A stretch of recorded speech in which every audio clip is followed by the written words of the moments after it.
Now, on a sad note, 5 people have died instantly and 17 others rushed to Nkozi Hospital in a critical condition following a fatal bus accident that has occurred along the Kampala-Masaka highway. The bus registration number UAP 889L had 60 passengers on board traveling from Kampala to Chisoro.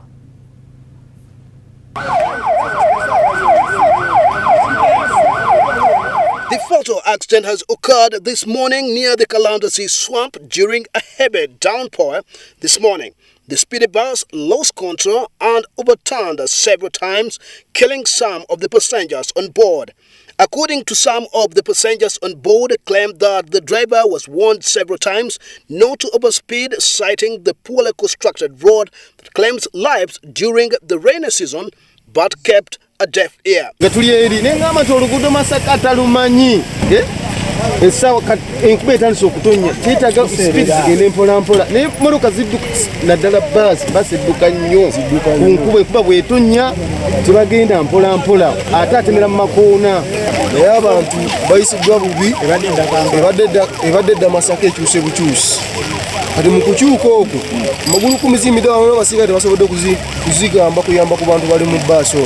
The traffic police, with the help of the residents, worked hard to ensure that they saved some of the seriously injured passengers and rushed them to the hospital.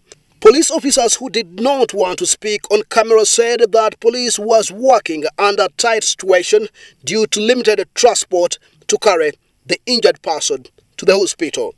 The Mpigi District Traffic Officer Dan Insinikwera said they were yet to establish the cause of this accident. The dead persons were taken to Gombe Hospital for post-mortem, while the injured were rushed to Nkozi Hospital, where they are receiving medical attention.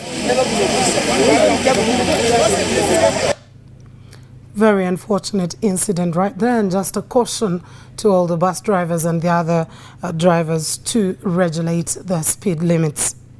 Now, the Private Sector Foundation of Uganda is concerned about the gross abuse of workers' rights in the country by their employers.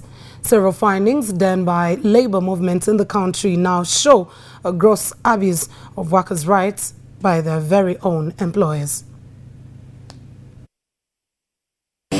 That when finally they become employed, they are able to save a percentage of however little income because they grew up with it. And that is one of the biggest problems of this economy. Our savings are under 10%. Malaysia, South Korea, wherever, where kids were brought up through the system of saving, their savings is 50%. We want the corporates, when they are making decisions, to make decisions in their own companies that care for their own workers.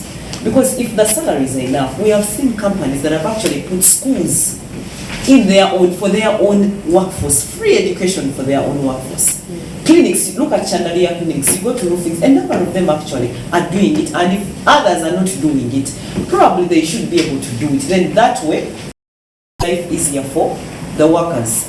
The other thing is that it makes a lot of sense if in the life of a corporate person, they would actually be able to know what to do to you as a worker to make you more motivated. I can assure you, they might increase your salary, but having your boss to tell you when, oh, I've remembered this is the birthday of your child, please have a card or something. Oh, it's very, you've just given birth.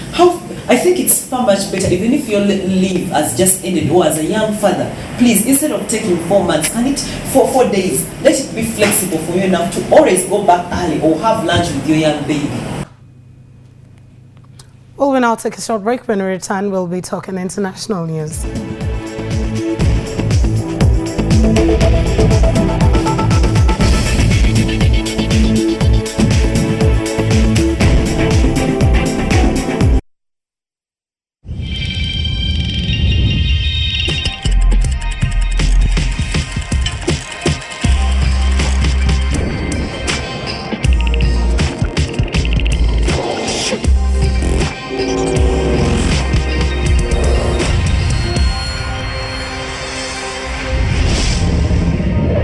The Dodge Caliber, fully equipped, just the way it should be.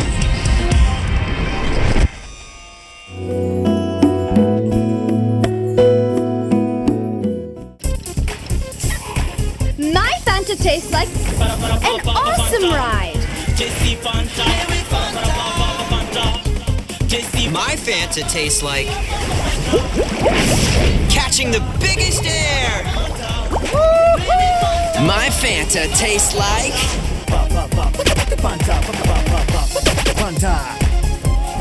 Fantastic! So what does Fanta taste like to you?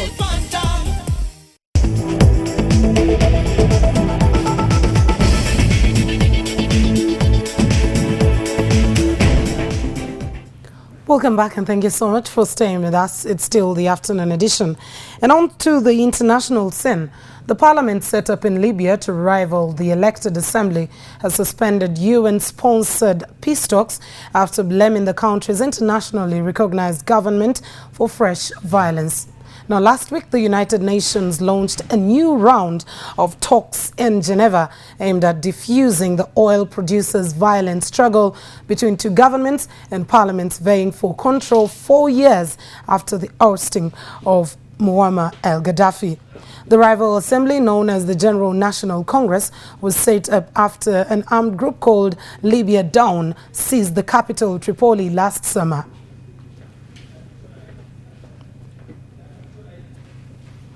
And the Yemen's embattled president has reached an agreement with Houthi rebels to end a violent standoff in the capital, Sana'a. The Shia rebels have agreed to withdraw from the areas overlooking the presidential palace and compound of the president, Abdi Rabu Hadi, after receiving assurances of constitutional change as well as power sharing.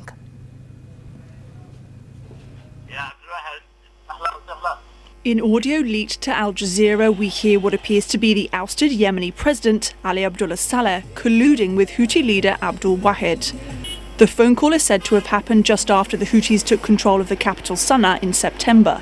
Abdul Wahid Abdul Ras represented the Houthis in the National Dialogue Conference. In the phone call, Saleh tells him to speak to his people, including Araf Zoka, who was the Secretary General of General People's Congress at the time, a military leader loyal to Saleh, and his son-in-law, a leading GPC figure.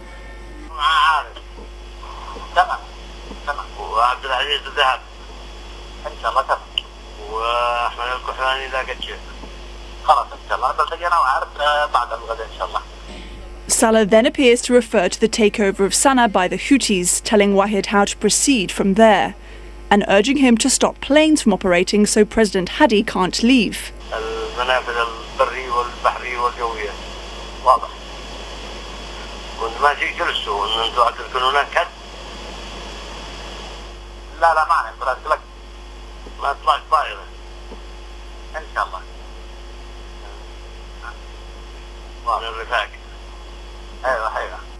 A former advisor to the Yemeni Prime Minister says he's not surprised. Saleh's been calling the shots from behind the scenes since he was pushed out of office in 2012. Ali Abdullah Saleh has been undermining the whole process, and from the start he never had the intentions of leaving power. Not only himself, but he's the man controlling a lot of the other, centers of power and corruption in Yemen, who have been looting the Yemeni people of billions of dollars every year. The Houthis have increased their influence across Yemen since Saleh stepped down after massive protests against him. They've held the capital Sana'a since September and have said they want a new government and to bring back fuel subsidies.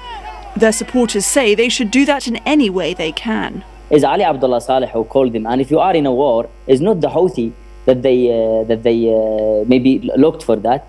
And at a war, you can expect anything. So this is something that happens. This is normal. It's not something really that like to be ashamed of. The question now is how will other Yemenis react when they learn that Saleh has apparently been calling the shots despite being pushed out of office 3 years ago.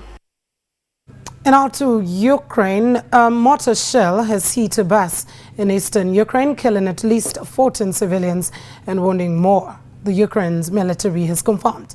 The incident happened at a government checkpoint in Bohas, about 35 kilometers southwest of the rebel stronghold of Donetsk.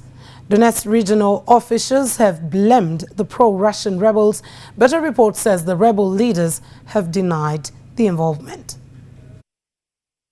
Well, Nick, we have spoken to both a Russian journalist on the ground in Donetsk and a spokesperson for the rebels there. They tell us that at least 9 people were killed in this attack and at least 9 others injured. We have no confirmation as to whether any women and children the victims of that attack. Apparently this is a trolley bus stop, which is south in a section south of Donetsk, or in a southern area of Donetsk, quite a way away from where we've seen this escalation in fighting around the airport. No one has claimed responsibility.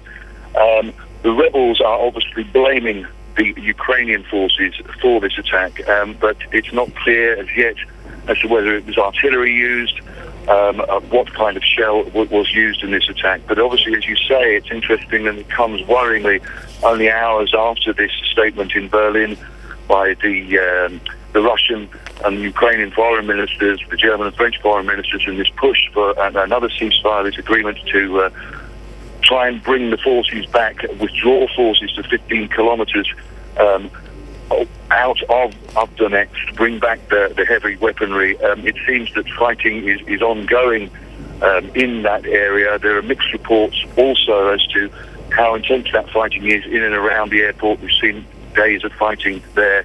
But certainly a worrying development only hours after those diplomatic efforts and that statement coming out from Berlin. In this part of eastern Ukraine, peace doesn't last long. A truce last December between pro-Russia separatists and Ukrainian forces appears to be no more. There's heavy fighting around Donetsk airport. Hastily convened talks in Berlin brought together the Russians and Ukrainians with a delegation from France and Germany.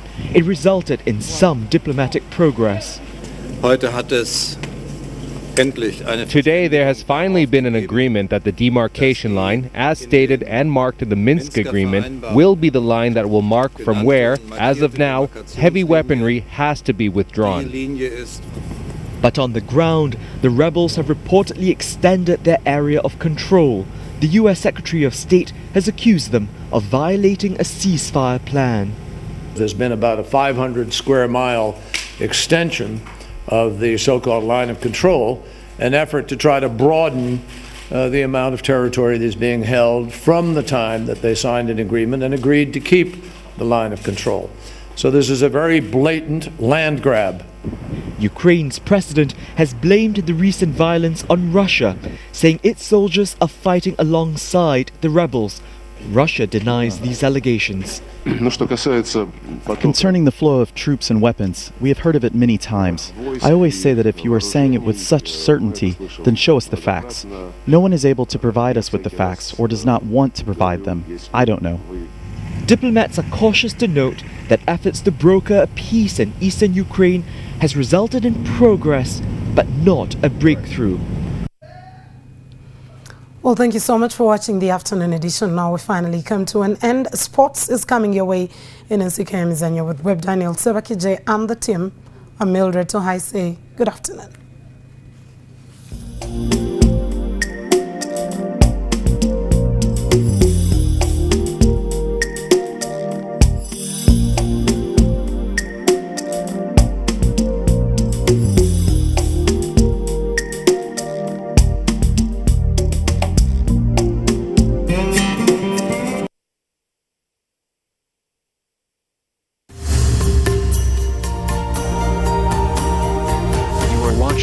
WBS TV, where quality matters.